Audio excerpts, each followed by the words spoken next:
Hello and welcome to your video magazine, the Celtic Collection edition number 3. A brand new season and a lot to look forward to, and much has been happening during the close season. The re-signing of Paul McStay, he speaks in depth to the Celtic Collection. The Tony Mowbray Testamonial down at Middlesbrough. Celtic against Manchester United, commemorating that triumph in Lisbon 25 years ago. An in-depth interview with manager Liam Brady and the plans for the club for the future. But first of all, July '92, after 10 days preparation in Glasgow, saw the team cross the Irish Sea for a 4-match tournament in Dublin and in Cork. First of all, in the Bordgash Trophy, they played the Ireland All-Stars. Liam Brady took a very full squad, and it was an excellent crowd at Tolka Park in Dublin. Finds Joe Miller, and Morris there again in support. Cross comes in towards the head of Craney, and there's McNeville to save the League Stars. Good save off the line from Shelburne's McNeville. A pinpoint cross from Chris Morris. Craney came and Dermot O'Neill was caught in no man's land, but there was McNeville, and it remains 0-0. Murphy's throw in to Pat Fenlon. And that pass going astray, straight to Joe Miller. He's got Tommy Coyne in support, and here's a chance for the Irish international, off the post. And the League Stars so lucky there. The left foot shot from Coyne, the post saves Bordgash League Stars. Corner kick from Celtic, palmed away by O'Neill, straight to Mike Galloway, and there it is, 1-0 to Celtic, half an hour gone, and Mike Galloway with a super strike. He really took that goal well. A lovely corner from Steve Fulton. Dermot O'Neill again caught in no man's land, past the challenge of Best, and a great shot from Galloway. Free kick then to Celtic, Chris Morris standing over it, towards the head of Coyne, and Robbie Best there to get it away for a corner. Liam Brady and Mick Martin on the Celtic bench. And here's Chris Morris. The cross towards Tommy Coyne, and that beats Dermot O'Neill. It's 2-0. Celtic just that little bit stronger than the League Stars. And Coyne there with more or less a free header. A popular goal from an Irish point of view. 2 Irish internationals involved. Morris's cross, Coyne with the header above Dave Barry, and Dermot O'Neill beaten at his left-hand post. Paul Carlisle on as a substitute in the second half, giving it away there. And Celtic seemingly with acres of space all over the pitch. Galloway providing Tommy Boyd with a chance to join the attack. Past the challenge of Shamrock Rovers' Dave Connell, and the cross towards Brian O'Neill, and it's 3. Again, Celtic just too sharp. 23 minutes gone in the second half, and Brian O'Neill, another Celtic substitute, gets the goal. Tommy Boyd's cross, and the header there beating Pat Kelch to the ball, and Dermot O'Neill no chance. Boyd again. It's Galloway robbed by Carlisle. Collins battles back for Celtic, and here's Chris Morris, familiar figure to all Irish soccer fans, and he's got Charlie Nicholas on the run, and Nicholas with only O'Neill to beat, and there it is, 4-0. 3 goals in the last 12 minutes for Celtic. Morris seeing Nicholas on the run, past McNeville, and only O'Neill to beat, and that makes it 4. Free kick to the All-Stars, McNeville taking it to Declan Daly, picked up by Paul McStay, and he sees Coyne on the run, and that's a lovely outball by McStay, and he's got Morris square, and here comes Chris Morris, and that makes it 5. A great end to the match for the Irish supporters. Chris Morris and Tommy Coyne again combining, this time Morris on the score sheet. 5-0 to Celtic. Just 3 minutes to go, and Coyne unselfishly finding his fullback. The Bordgash League Stars then losing both their games, the preparation and fitness advantage of their professional opponents all too obvious to see. So that left the destination of the trophy between Manchester City and Celtic, who met last Sunday in the 3rd and final game of the tournament. And what a great shot that was by Galloway. And an excellent save by Martin Margetson.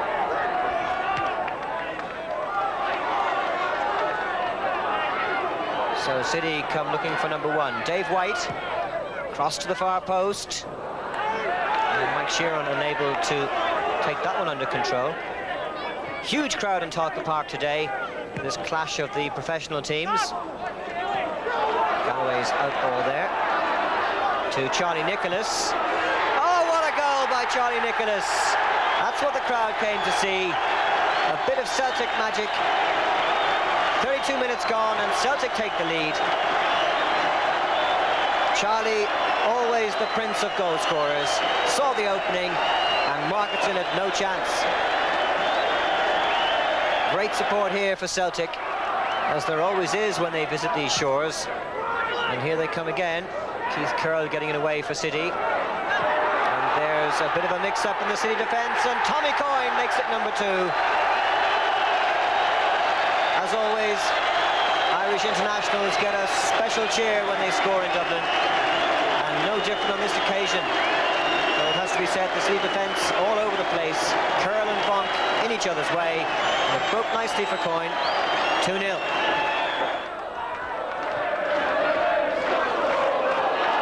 Just managing to stab it through to Mike Galloway. And here's Chris Morris, and that makes it 3. The Bord Gáis tournament surely now won by Celtic, 3-0 ahead. Just 66 minutes gone, and what a strike by Chris Morris, his second goal of the tournament. Beautifully placed inside the left post. Manchester City, to their credit, taking the game to Celtic. Though surely now they can't get much out of this game. Mike Sheeran. Inside to Brightwell. And here's Peter Reid, and there's Sheeran. And that's a good strike. A consolation goal for City. 11 minutes to go. And Mike Sheeran makes it 3-1. Celtic defence perhaps allowing him a bit too much space. And he easily beat Marshall into that top corner. So the inaugural Bord Gáis tournament won by Glasgow Celtic, a very popular victory given their support here in Ireland. Manchester City not quite as sharp as their Scottish rivals, with the start of Celtic season now just a week away, and the League Stars outclassed, it has to be said. And it was chairman of Bord Gáis, Michael Conlon, who presented the Tipperary Crystal Trophy to Paul McStay, the Celtic captain. A quiz question. When did Celtic players arrive for a football match before the dressing rooms? Well, the answer, as you may know, was down at Cork, where the team had agreed to go to open the new Bishopstown ground, but in truth the ground was far from ready. Nevertheless, a chance for the Albanian international Rudi Vata to wear the green and white hoops for the first time under the watchful eye of Liam Brady. A very good crowd there, 5,500, and Celtic intent on winning, which is something they didn't do last season when they played Cork City. A full squad then, and the striking partnership from the kick-off up front was Tommy Coyne and Jerry Craney.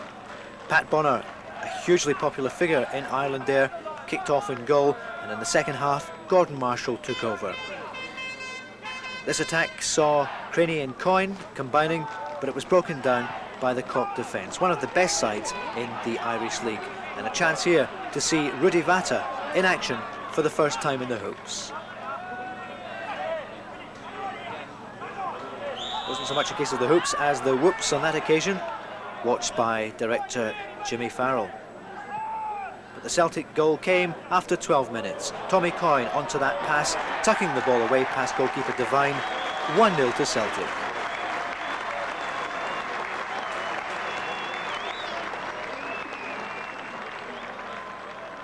No further scoring in the first half, although Celtic had their chances.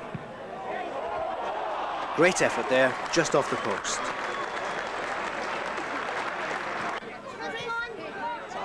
Celtic enjoyed the trip in the sunshine there in Ireland. A very good workout for Liam Brady's men. In the second half, as we mentioned, Gordon Marshall coming on for Pat Bonner. And a terrific effort there from Jerry Craney coming off the bar.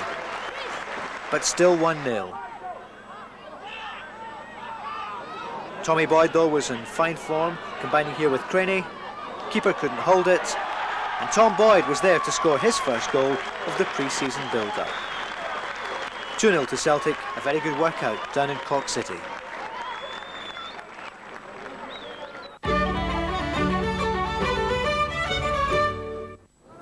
University College Dublin, a small ground and a small crowd, but another great chance for the Celts to get warmed up for the new season, which was now just over a week away. The final match in Dublin, and Paul McStay was immediately in on the action. Celtic had agreed to come to play University College Dublin, which is made up largely of students, but they were to provide tough opposition. Look for it, Robbie. You should be singing out, Robbie. Gordon Marshall had to be quick off his goal on this occasion, and the Dubliners had a real chance with this one. But the Celtic goal stayed intact. Long clearance here sees Vata back in action again at the heart of the Celtic defence. Skipper Paul McStay behind this move with Tommy Coyne. And a great effort there from Mark McNally, back in the side after missing so much of last season. And a couple of those types of goals in this coming season would bring a smile to his face and to all the Celtic supporters. Celtic could have made it 2 when Steve Fulton was pulled down in the box. A University College supporter there not looking too happy, nor were the Celtic fans after Tommy Coyne missed with his spot kick. So still 1-0 to Celtic, that's how it finished, bringing to an end the Irish tour. 4 games and no defeats, something Liam Brady was pleased with. And before they go, one final effort. Brian O'Neill combining here with Tommy Coyne, and Stevie Fulton coming through with a great shot from 20 yards out. Just wide, and that's how it finished. Farewell to Dublin.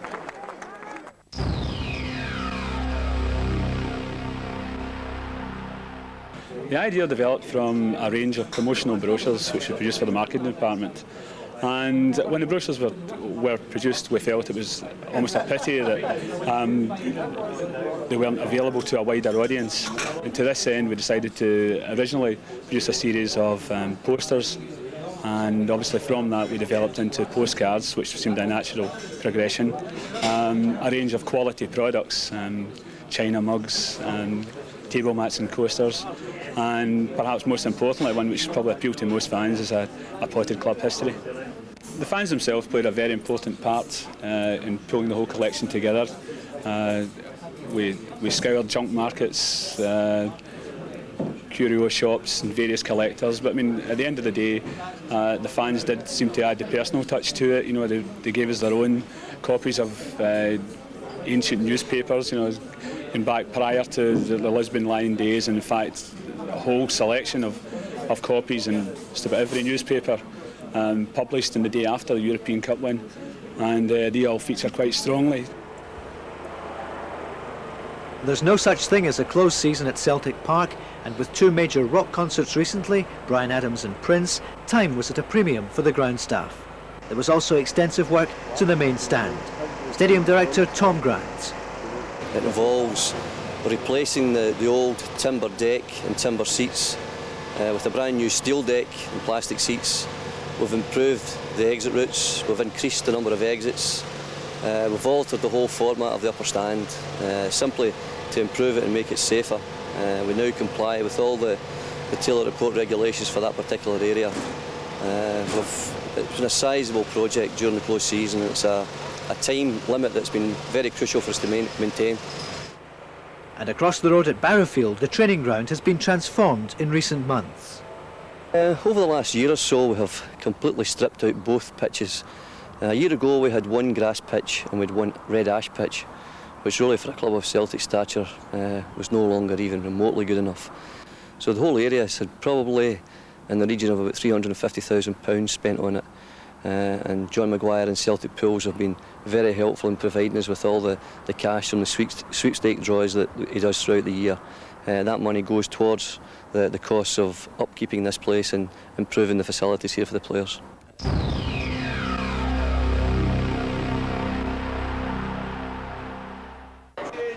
Why did a world boxing champion and a Lisbon Lion come together? Well, Pat Clinton and Bobby Lennox teamed up to launch the Celtic family. Chief Executive Terry Cassidy. If you look at the Celtic supporter and think about it logically, they have a massive buying power. And it's by using those supporters and being able to go to companies up and down the land and offering that buying power that Celtic have been able to come up with bargains, discounts and all sorts of offers which the Celtic supporter can take advantage of. One thing that I think should be made clear is when you look at the Celtic card, which Bobby was introducing on the video there, it's not a credit card. So people don't use the card to buy things with. It is their entree into getting discounts and getting allowances against things they're going to buy. It doesn't get them involved in debt, and it doesn't get them involved in paying interest. It's proof that they belong to the Celtic family and enables them to buy things from various companies. So that is the idea. It's using the power of a lot of Celtic people banding together in order to get advantages which would not normally be theirs to get. They get the card, which enables them to go to contributing companies and get discounts, and they will get a voucher book, which if they used every voucher and took advantage of it, they would get £3,000 worth of goods and servings. Just some of the things happening behind the scenes at Celtic Park. The big news of the summer was the re-signing of the skipper and the star midfielder, Paul McStay. And he took time out at the start of this new season to talk exclusively to the Celtic Collection. Paul, when was the moment you decided you would stay with Celtic? I think it was once I had all the options before me, and after I'd spoken to Liam Brady, I think he helped convince me as well that the place for Paul McStay was Celtic Park. The last game of the season when you threw your jersey to the jungle, what was the response of the fans in the days afterwards? I got a good response from the fans. They just wanted me to do what was right for myself and Anne-Marie, and the fans were tremendous over the whole affair, and they gave me all the backing I needed. They just says take your time and make the right decision, but we were all hoping that you stay here. So when it came to making that decision and I had the options in front of us, the best one for myself was Celtic Park.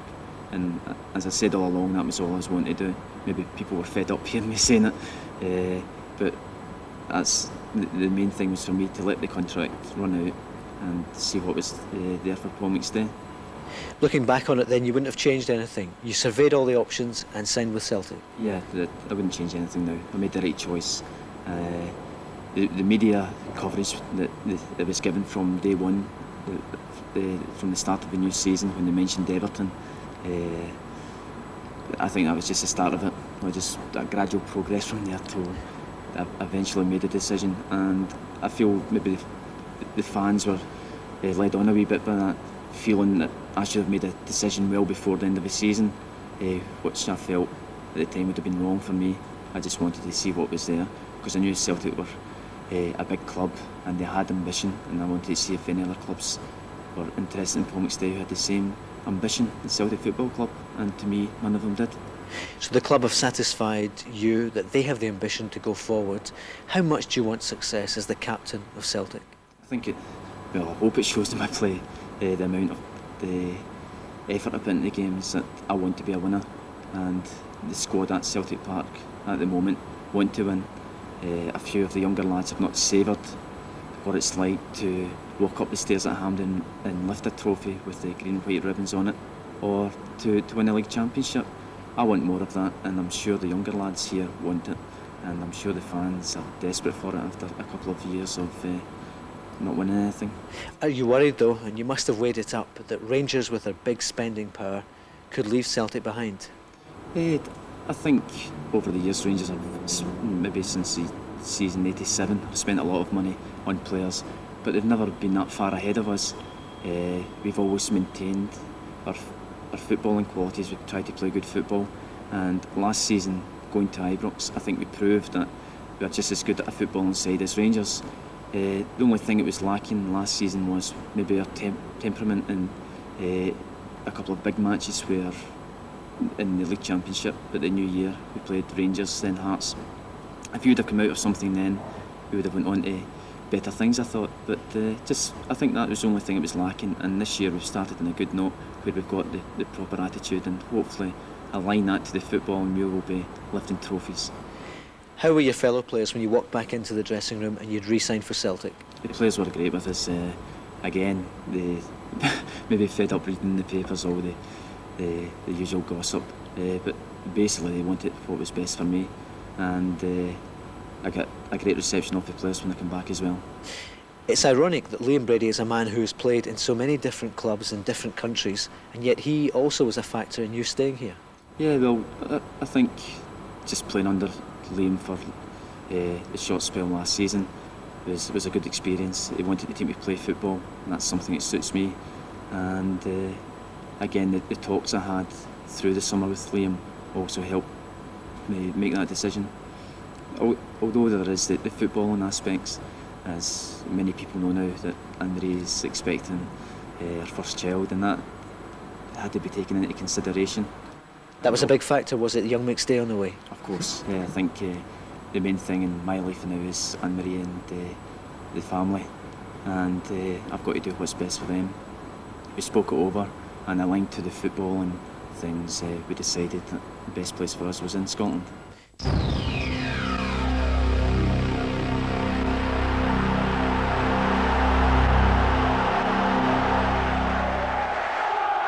A sunny Sunday afternoon, July the 26th, 1992, and 10,000 Celtic fans head south for one of the most popular figures at Celtic Park, Tony Mowbray, his testimonial against his former side, his beloved Middlesbrough. Celtic sending down a full squad for this important match, but for Tony Mowbray the chance to look back on nearly a decade at the top with Middlesbrough and to look forward to what should be a glittering career with Celtic. And as he looked round Ayresome Park, he could hardly believe the crowd, 20,556, all coming to pay tribute to the man they call Mogger. Many of his old colleagues were there. Bobby Murdoch, the former Celtic great, the man who signed him as a 17-year-old when he joined Borough. Bobby, in those days, the youth coach and then the manager of the club. And Gary Pallister, who was at the heart of the defence with him for so long, now of course with Manchester United. So the match got underway with Celtic lining up Marshall, Morrison, Boyd, Galloway, Mowbray, Gillespie, O'Neill, McStay, Craney, Nicholas and Collins. More about the subs shortly. A great afternoon, and early on we saw Tom Boyd showing us what he does best. A dash down the left wing, but the ball there intercepted. Look out in the Middlesbrough side for Pearce, Parkinson and Phillips, Kernahan, Mohan and Proctor, Slavin, Falconer, Wilkinson, Henry and Wright. Bernie Slavin, of course, self-confessed Celtic fan, and a man who scored a lot of goals for Borough over the past 3 or 4 years since moving down south from Albion Rovers. John Collins there in the thick of things, along with Mike Galloway. Nice chip from Gary Gillespie out to the left to Tom Boyd. First touch for Paul McStay, combining well with Charlie Nicholas, but the attack there just breaking down. The Celtic substitutes this afternoon: Pat Bonner, Derek White, Joe Miller, Tommy Coyne, Peter Grant, Darius Dubček and Mark McNally. So another stiff test for Celtic, undefeated of course in Ireland, and this game and then the match against Manchester United before the big kick-off and the very difficult match at Tynecastle against Hearts. John Collins in the thick of the action there, again releasing Tom Boyd down the left. Tom Boyd looking very lively in Ireland, and again here down at Ayresome Park. Craney, wide to O'Neill. Celtic finding it tough to get through the Middlesbrough defence. So John Collins having a buzz there from the edge of the box. A pensive Celtic bench there, led by Liam Brady. Mick Martin there as well.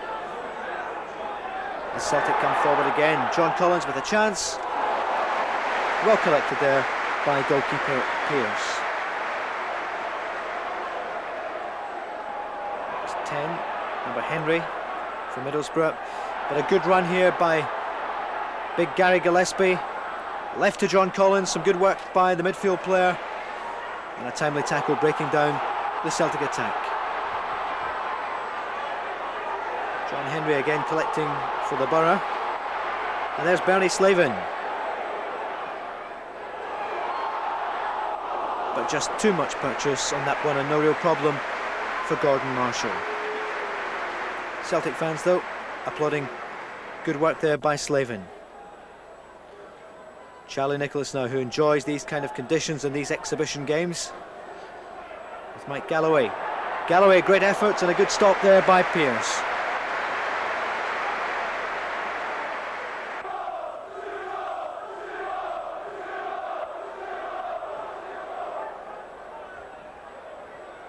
It's Galloway and McStay, still 0-0 in the first half in this Tony Mowbray testimonial match. Nicholas and O'Neill. Good ball infield, chance for the shot there. Just off the bar. And a great chance for Celtic there to get an early lead. But at the other end, Gordon Marshall watches the ball come off the post, and that was a lucky break for Celtic. Caught unawares.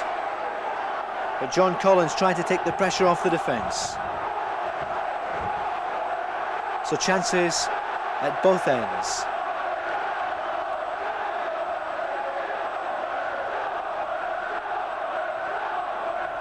Jerry Craney. Out to Brian O'Neill. Charlie Nicholas looking and receiving. Shuffling just outside the box. Lovely chip from Charlie. And Pearce just touching it over the top. But the best chance of the first half went to the home side. A Parkinson free kick. High into the box. A flashing header there from Proctor, and a great save by Gordon Marshall, denying Proctor the chance there of opening the scoring for Middlesbrough. Paul McStay now for Celtic. But finding it difficult to get through, and a real chance on here just before the interval. 43 minutes gone as Middlesbrough come forward. Parkinson slots it past Gordon Marshall, and the home fans are happy as the sides go in at half-time. 1-0 to Middlesbrough. A few changes for the second half. Gordon Marshall being replaced by Pat Bonner, Derek White coming on for Gary Gillespie, and Tommy Coyne replacing Jerry Craney. Real chance here for Charlie Nicholas, but the ball just overrunning him, and Pearce down to collect. John Collins running through, but no real danger there for Middlesbrough. They also made a few substitutions at half-time. Throwing on Peake for Faulkner, and Payton coming on for Wright. Gittins replacing Mohan. So both sides making 3 changes at half-time. No problem for big Tony Mowbray in that occasion, as the wind was coming up in the second 45, and the wind was put up Celtic here with this cross. Pat Bonner had it covered, although that could have been a nasty cross there. Still 1-0 to Borough, as Celtic now try to build down the left.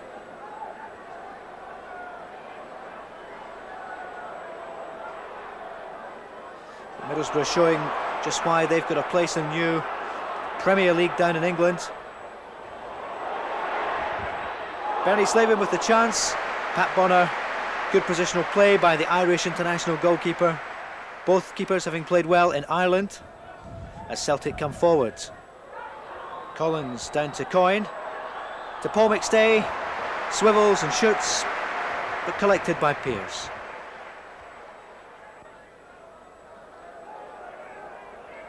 Charlie Nicholas always difficult to dispossess when he's shielding the ball in that fashion. To Tom Boyd. Good challenge by skipper McStay. Infield to Charlie Nicholas, and the effort over the bar.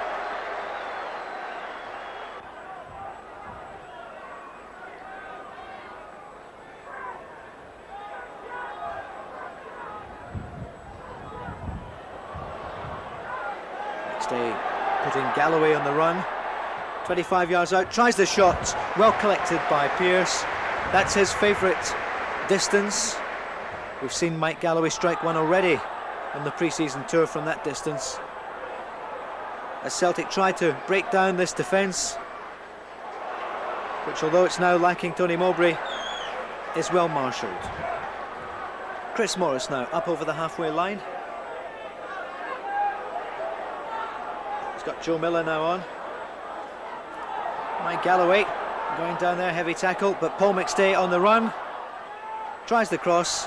Oops. Well headed there by the officer. Good sporting crowd there. Corner then to Celtic. Mowbray's header and a shot from Tommy Coyne. He's scored in every game in the pre-season friendlies. He's done it in the Tony Mowbray Testamonial. 83 minutes on the clock. Middlesbrough 1, Celtic 1. Good corner kick by Joe Miller, headed on by Tony Mowbray, and there was Tommy Coyne to make it 1-1. That's how it finished. Tony Mowbray cheering and clapping the Celtic supporters who'd come here in their thousands, 10,000 Celtic fans making the journey to Teesside, which is a great achievement, especially during the holiday period, letting Tony Mowbray know that he'll never walk alone. Tony Mowbray said afterwards, it's the best day of his life. That's what he told the Celtic View. And a great afternoon for Celtic as he threw his jersey to the crowds. And he was swamped there by some of the fans.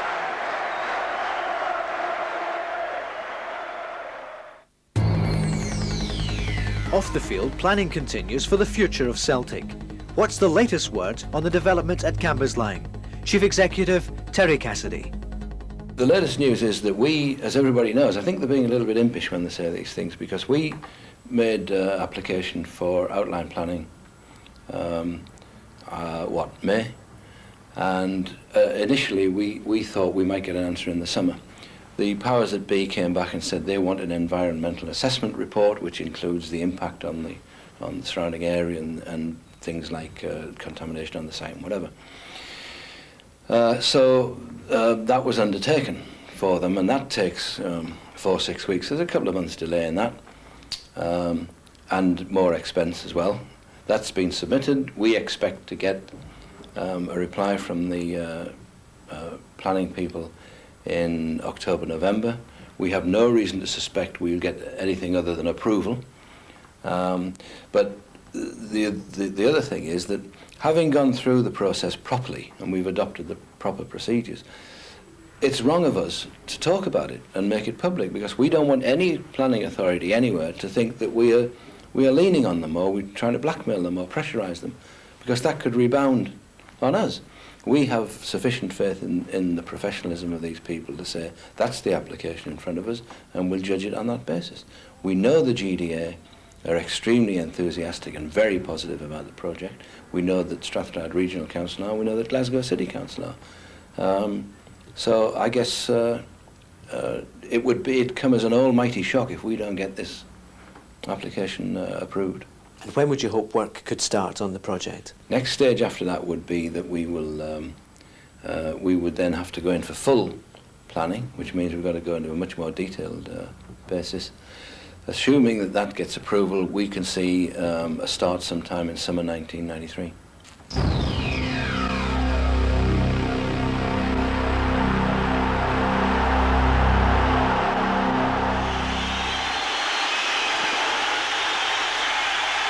So welcome to Celtic Park, a very special evening, the pre-season kick-off for 92-93, and a commemorative night for that evening in Lisbon in May 1967, when Celtic were the first non-Latin side to win the European Cup.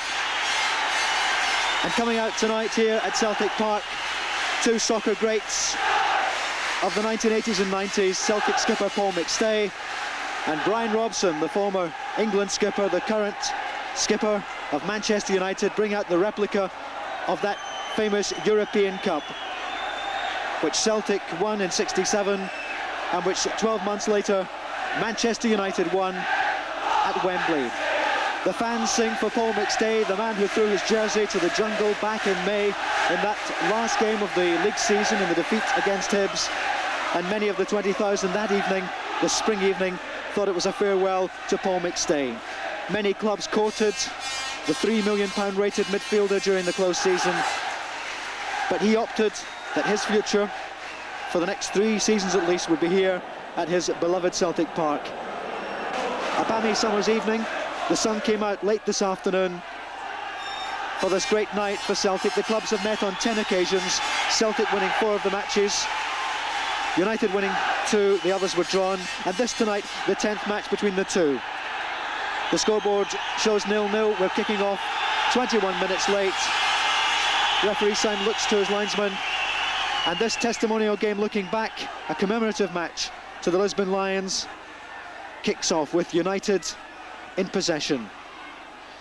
The side, of course, packed with talent there when you look at it. Schmeichel, from Schmeichel at number 1 to young Ryan Giggs, the Welsh internationalist, at number 11. But Gordon Marshall, the man who established himself with Celtic last season, coming in November and claiming the number 1 spot with the clearance. But it's going to be a throw-in to Celtic.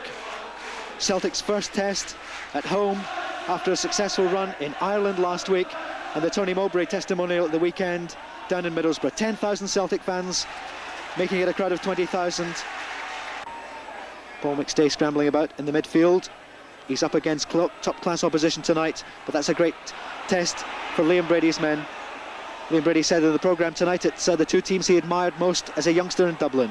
Giggs, infield, Tony Mowbray getting his first touch, plays it to Joe Miller. Celtic looking to make something of this. Paul McStay looks up, sees Craney go, but Lee Martin was there. Martin to Kanchelskis, the former Soviet Union player, the Ukrainian. Such an influential midfield man with a real turn of pace. He can play up front as well. So it's Pallister.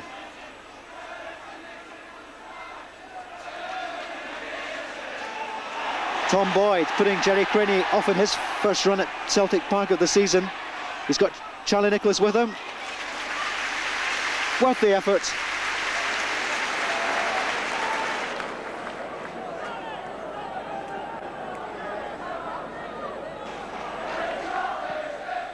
Liam Brady in the papers today saying he's determined to get silverware in the cabinet at Celtic Park this season. 16 games undefeated last season, once things get going, and they want to build on that tonight for the kick-off on Saturday. 7 minutes on the clock then. This European Cup commemorative evening. Throw into Manchester United, who came so close. I think anyone watching, you couldn't fail to feel for Manchester United last season, who led for so much of the year and then fell at the final hurdle with Leeds United.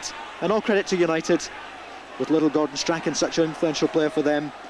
But Howard Wilkinson's men had the steel to lift the championship, and it was a summer of might-have-beens for Manchester United, but they'll have the character to come back this season. Charlie Nicholas then, the doyen of the Celtic fans, to John Collins. Collins to Paul McStay. Will he try the shot? Paul Ince was there.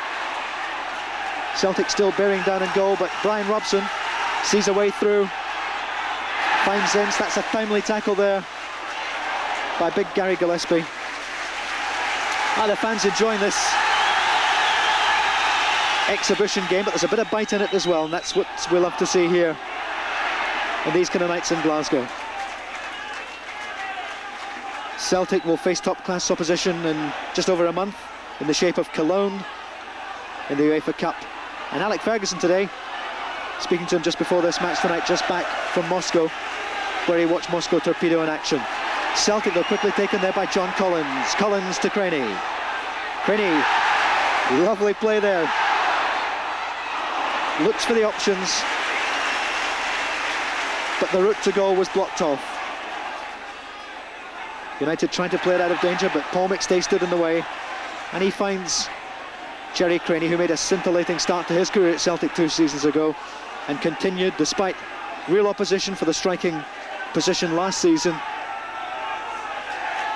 to turn in some great performances in the hoops. Nice skills here by Brian Robson to McClare. Ince to McClare. Ryan Giggs there just waiting for it, but Mark McNally had other ideas.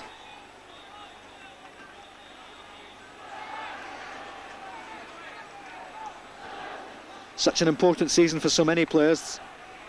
Tony Mowbray, signed last season from Middlesbrough, and really nice settling down in Glasgow. Martin now on a run here for the visitors. Mark Hughes.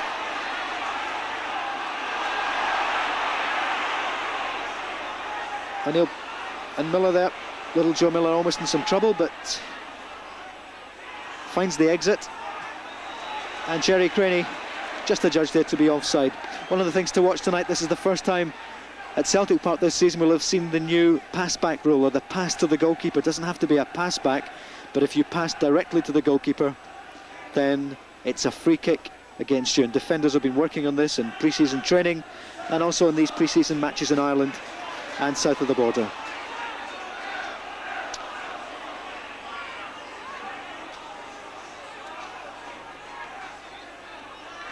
Kanchelskis.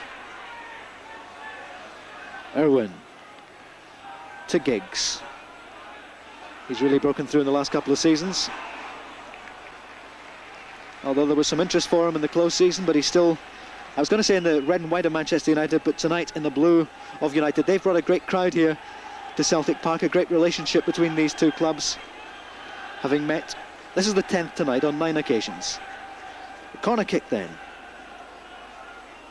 Stand side at the traditional Celtic end, Ryan Giggs. Some of the big men up there for United. Waiting on the box there menacingly, Bruce and Pallister. Mowbray was there. And again.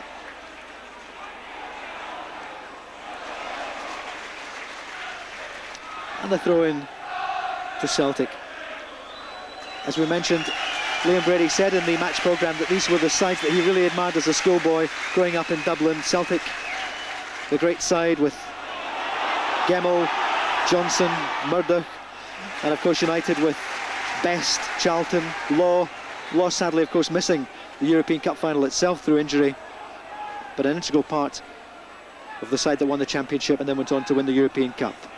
Someone who'd love to win silver for Celtic this season is the skipper Paul McStay. That's a lovely McStay style ball out to Miller. Miller, good ball into the area. Jerry Craney gets the chance over the top there. No problems for Schmeichel, but that was a good move there with Paul McStay combining with Joe Miller on the right, and Jerry Craney had some space, applauding the efforts there of McStay and Miller, and Celtic showing some of the menace that they'll be looking to display this season.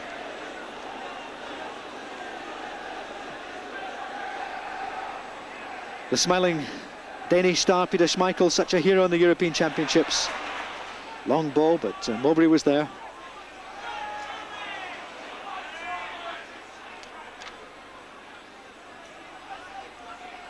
Most of the action on that stand side at the moment. No trouble for Celtic, that'll be a goal kick. Well, what a year for Gordon Marshall.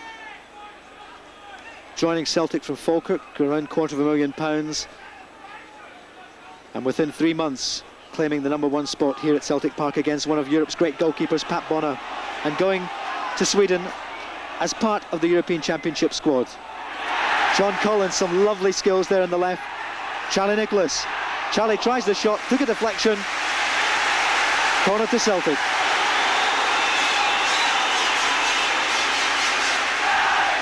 Charlie loves these occasions.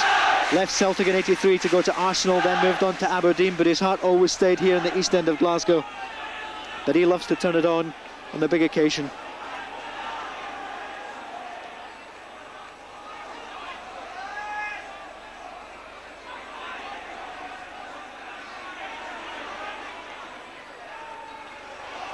Long ball from Gillespie.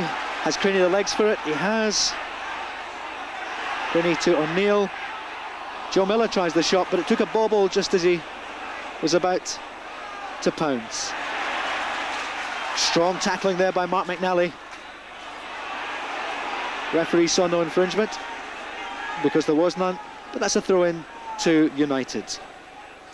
Mentioning Manchester United and the cup-winning team in '68, you think, of course, of a man who was born just 7 or 8 miles from here, Sir Matt Busby. Legendary figure in the English game, knighted for his services, and the man who led that team. And after the Munich disaster with the Busby Babes, he rebuilt the side to become the outstanding team in England in the mid to late 60s.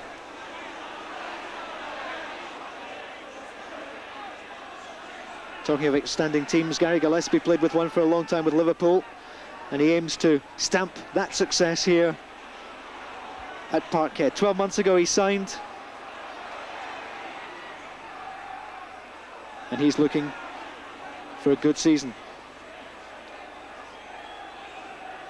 He's tasted success with Liverpool and Scotland, and he's come here to continue that success. But it's United now in possession. Brian Robson. Hughes being harried there by Gillespie. The only way is back. Lee Martin to Kanchelskis. Stocky figure, but with a real turn of speed. But it's the elegant Gillespie. Charlie will have to watch there. Steve Bruce in on the tackle. Referee Syme doesn't like it. Free kick to Celtic. 15 minutes on the clock. Celtic 0, Manchester United 0. As Charlie Nicholas puts Tom Boyd in the run.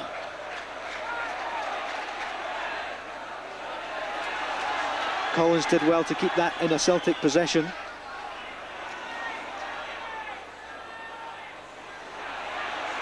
And Joe Miller, he's looking fit, but he hasn't put on any inches during the close season, Brian, so that one was just too high for wee Joe. Nicely stroked about there. Gillespie, Collins, McStay.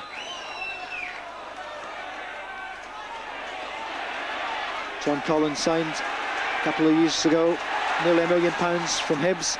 Good cross into the area, the chance is on for Craney. Cross for Charlie. Joe Miller tries the shot, Schmeichel's there, got it covered.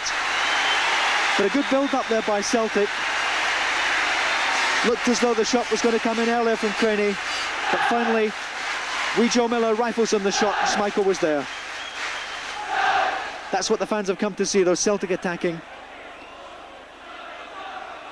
No two sides in British football over the past 25 years have the tradition of these two sides for attacking football as we see here this evening. And we saw Joe Miller at one end, and he's now at the other end clearing for Celtic.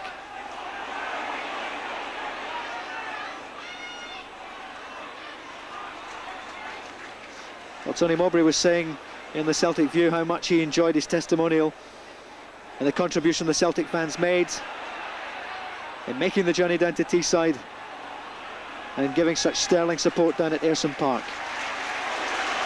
A great favourite with the Celtic fans.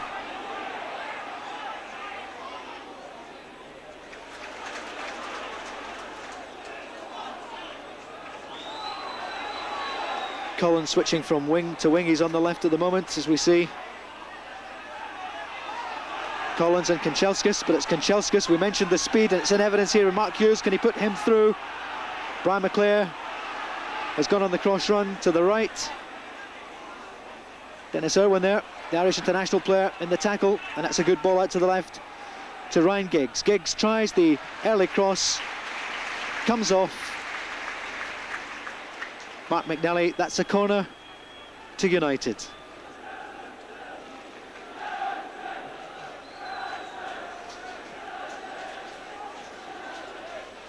Corner kick then. Giggs, near post, Jerry Craney back, helping the Celtic defence. Irwin has to play it into touch. And a throw in for Celtic. Alec Ferguson, of course, joined Manchester United from Aberdeen in November 1986. Aberdeen, where he had such success, making Aberdeen the real success story of the 80s in Scotland. There were always keen battles with Celtic, which you'll remember in those days. But Fergie has brought his Manchester United side here on a couple of occasions, the Roy Aitken testimonial back in '87. And he told me then that he always enjoyed coming to play Celtic because there was always some real football on display. And he had a great record, of course, winning the Cup Winners' Cup with Aberdeen, and then, of course, just over a year ago, winning it with Manchester United. Paul McStay to John Collins. There's space on the left for Charlie. Cross into the 6-yard box, but Craney's denied. And the throw-in will be taken by Tom Boyd. Beautiful summer's evening here, with the season kicking off so early. August the 1st kick-off, just a couple of days away. Great test for Celtic tonight.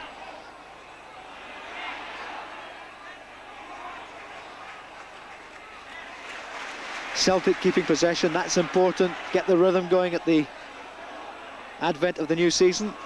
That was worth a header there from Brian O'Neill, but not good enough for Schmeichel. Joe Miller looks up, but the long legs of Pallister are there to clear.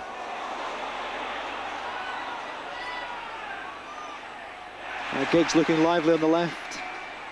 He's got the attention of McNally and Mowbray as well. Good play by Giggs, but Joe Miller and Matt McNally combining well there to clear for Celtic.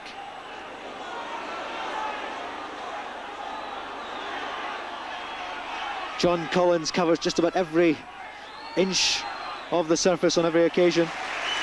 Tonight's no exception. Lovely ball there to Miller. To Brian O'Neill, maturing into such an important part of this team. Paul McStay almost getting through there, but not a chink in the United defence so far.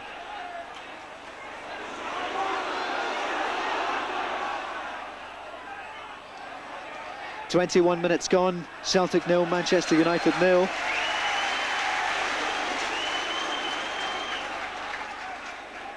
Celtic last played United a little under 2 years ago in the Brian Robson testimonial down at Old Trafford. High ball into the area. O'Neill was there. No problem for Schmeichel, but good to see Celtic getting into attacking positions. Peter Schmeichel will really develop into one of the characters in England, assuming that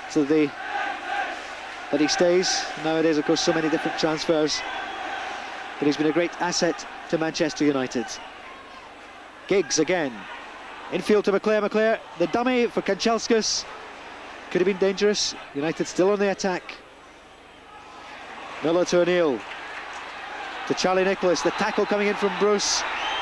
Bit of pulling going on there. Bruce pulling the jersey of Nicholas. Referee Simon will have none of it.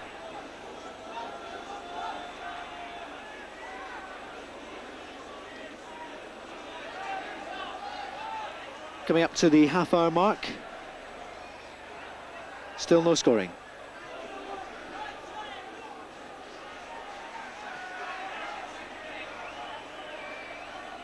Tommy Boyd looking for an opening. Jerry Craney there asking for it and receives it. Jerry Craney into the box, rounds the goalkeeper, tries the shot, a goal for Celtic.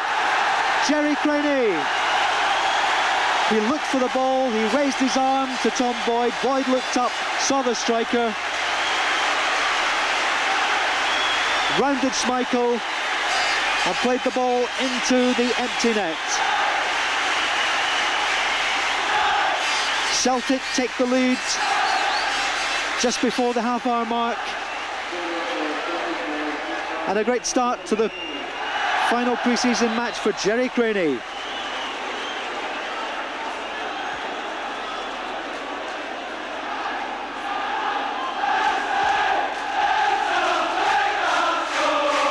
So much to the delight of the Celtic fans.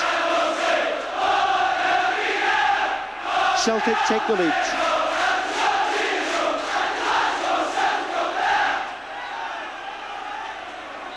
Well, you can see the real dig in the game here now. United, like Celtic, never like to lose. McClare not happy with referee Simon's decision there, nor is Mark Hughes. And I fancy we've got a game on our hands now.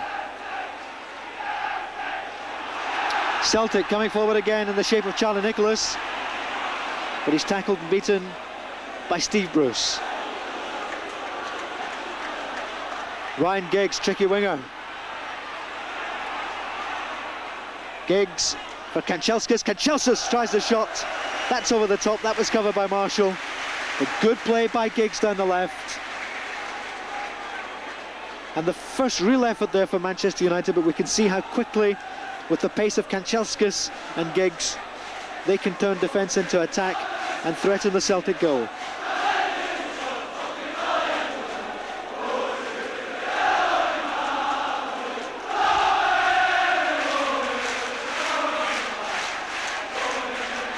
"30 minutes gone then, and Celtic in the lead in this special commemorative match for that great success in winning the European Cup in 1967.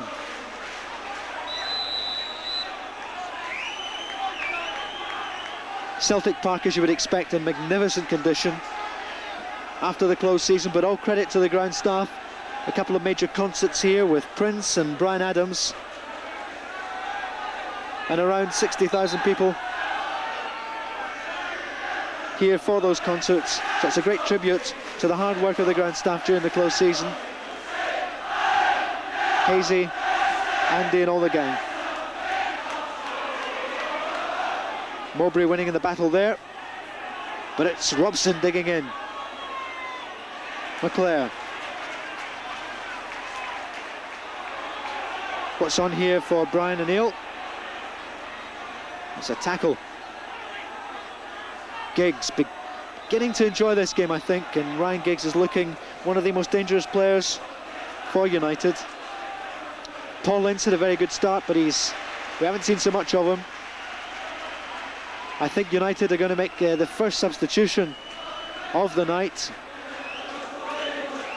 In so many of the close season matches, there have been a multitude of changes. We'll just see who's going to come on. But United coming through. Giggs. Ince tries the shot and he scored. So United level it just 4 minutes after Jerry Craney put Celtic into the lead. Paul Ince with that shot, the edge of the box, left-footed. Marshall had no chance. Levels it at 1-1. So Celtic restart. It was 32 minutes then. Paul Ince equalising for Manchester United. Well, I said there was a bit of dig there coming into the game after Celtic scored. United obviously didn't fancy being down there. Now Celtic won't fancy losing this goal. And it's Celtic coming forward.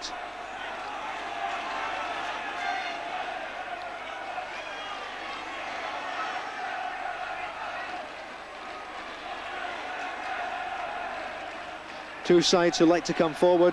We've had 2 goals in 33 minutes, so there could be more to come. Charlie Nicholas has scored some wonder goals for Celtic over the years. On the edge of the box with Jerry Craney. Craney tries the shot, Schmeichel's down. Covers that one with not too many problems. But a show of appreciation for Jerry Craney from this huge Celtic support.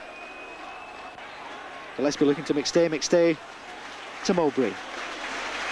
Well, that's the reason Celtic so desperately wanted to hold on to Paul McStay. He looks, he finds a position, and he has the vision, he sees what's on offer on every occasion. Charlie Nicholas now through for Celtic, tries the shot, comes off Schmeichel. Charlie tries the header. Oh, a great chance there for Celtic. A collision there. Took a bit of a whack there, but he's back in his feet. But it's still Celtic. Although United now come away. Ryan Giggs, he's got Brian McClare with him, and he's got Kanchelskis on the run on the right. Kanchelskis breaking through the middle. But Brian McClare trying to find Giggs, but it's mopped up by the maestro. Half-time whistle goes. Celtic 1, Manchester United 1, as the teams head down the tunnel. The scoring opened after 28 minutes through Jerry Craney, and in 32 minutes the equaliser came from Pollins. Half-time scoreline in this European commemorative match: Celtic 1, Manchester United 1.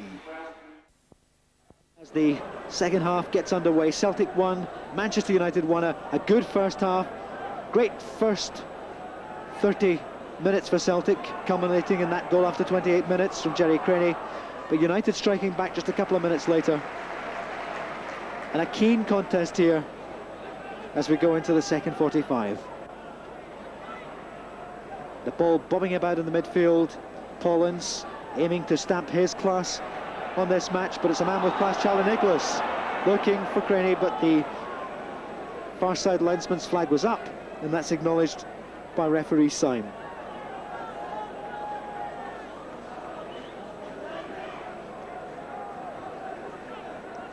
Steve Bruce. No win for McClare.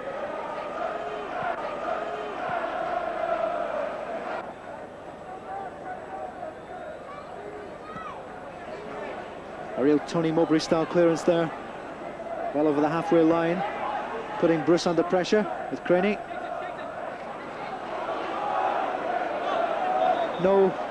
Neither side getting real quality time in the ball at the moment.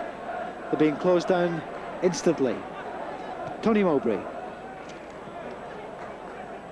to Craney. Celtic midfield trying to get a stranglehold in this match and to supply the ammunition for the forwards, but on this occasion they were cut out by Kanchelskis. As United come forward, Kanchelskis, can he get through? No, he can't.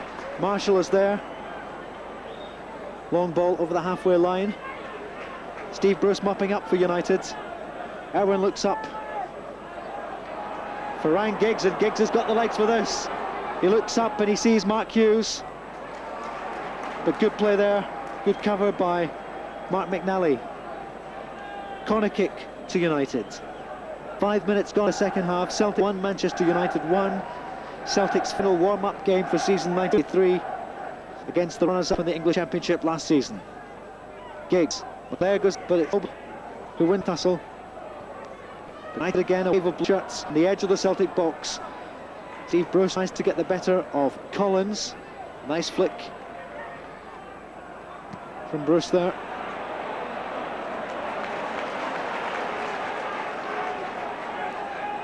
Alistair for Irwin with McClare. Playing it for Irwin. Comes charging down on the Celtic box, but it goes past harmlessly. And Celtic making a substitution, McNally and O'Neill going off to be replaced by Mike Galloway.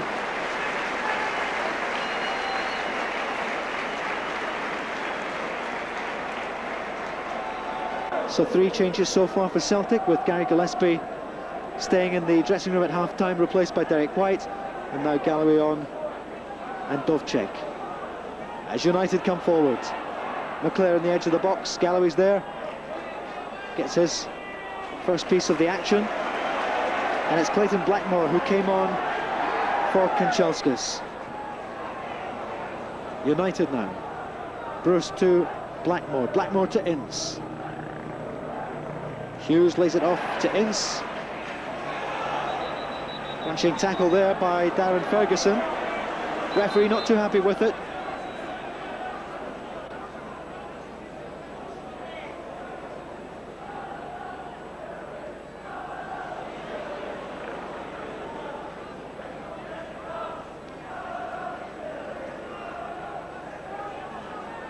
Brian McClare.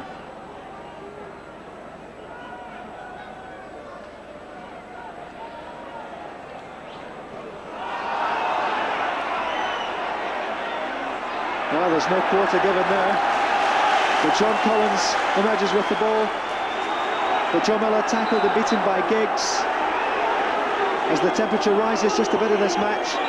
Bit of pushing there.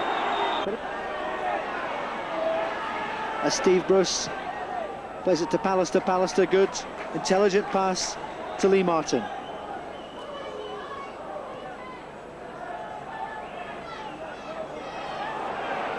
to Ince. Ince to McClare. McClare tries the shot. Down goes Gordon Marshall. Well collected. Good positional work there by the Celtic number 1. 54 minutes gone in the European commemorative match. Celtic remembering 1967, and they'll be going back down to Manchester, down the M6 next season, to return the compliment when Manchester United remember their success at Wembley in '68 in the Champions Cup against the Portuguese masters Sporting Lisbon. Great double for Britain. Celtic being the first side to win it against Inter Milan, the great international. Here's the great Charlie Nicholas to Joe Miller. Mike Galloway, searching ball to the far post.